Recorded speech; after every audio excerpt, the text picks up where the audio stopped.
In the earlier videos, we have shown how to find the unit price function, the total revenue function. This is the total revenue function, the total cost function. This is the total cost, and then the profit function. Also, we have developed the maximum profit, the demand for which the maximum profit occurs right here. So that's the D star is equal to A minus CV divided by 2B, I think. And then the this is where this is the demand for which the maximum revenue occurs, which is not the same. So that D hat is equal to A by 2B. So we have developed this using calculus method. In this video, I will show you how to develop these graphs in using Microsoft Excel. And in the exam, you will have to develop one of them using Microsoft Excel. So these are the information will be given in the exam. You will not be given the increment. I will explain soon why and why not.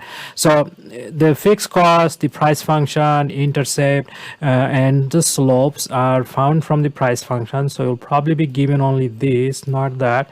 And then you'll have to develop, in fact, you'll not be given any of this. So you'll be given the fixed cost price function and the variable cost function, and then everything else you have to find out. So these two can be found from the price, and then increment I will explain it soon. Now first, to create that function that graphs like this, we need some X values, so demands.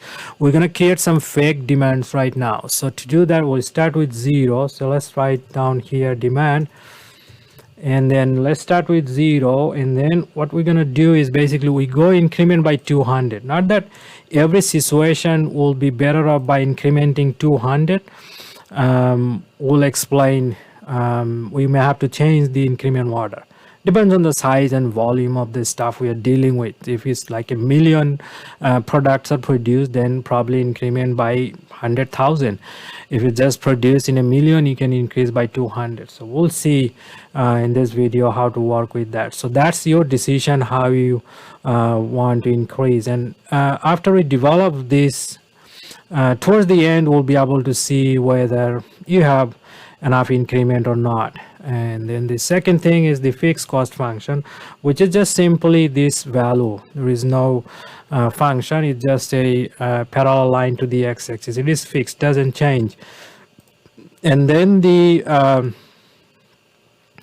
we can find the total cost simply by adding the fixed cost and the variable cost. So this is the fixed cost plus the variable cost, which is the unit price, unit cost, freeze that, times the demand or amount sold. So this one. So that's the total cost. So fixed cost is in D2, and then the variable cost is calculated by the unit cost, which is $20 plus times the production. In this case, start with 0, and then when we copy those formula down, it will have numbers there.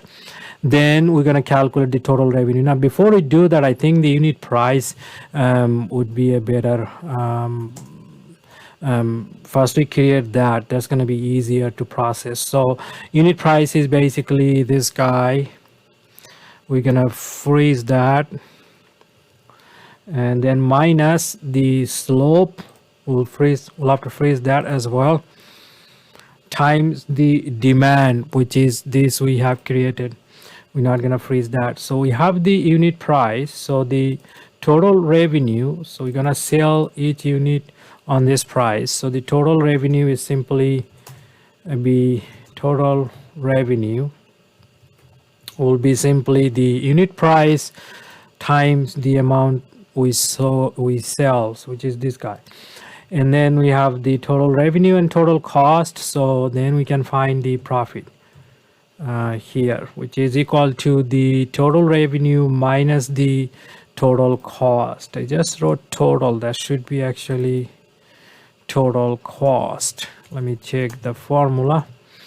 Yes, that's the total cost. So now if we copy all of these down, so this will give us the, so as you can see here, the profit negative, then it start to go positive, and then go negative again. So looks like we have good increment here. So if you change that, if you didn't choose it right, you can change it. Let's say go by 100. As you can see, it's changing. Then it didn't go negative again. So you can just keep working on it. Let's say 250, something like that. It works fine. Let's say 150. Well, 200 probably the better choice here. So you'll have to play with this. Now to plot this, simply we can do this. Simply we can drag like this, and then we can plot it. You will see a function like that. So here, so just do the axis, just modify the axes. So as you can see here, this is the cost and revenue, and then this way is the demand. So as you can see here, the profit function, so this profit function, the total price, as you can see here, the demand is approximately around 4,000, where the profit is maximum. On the other hand, the total revenue is maximum about around 5,000. So but in the exam you will have to work on both, on using the calculus method formulas, and also you'll be developing something like this in using Microsoft Excel.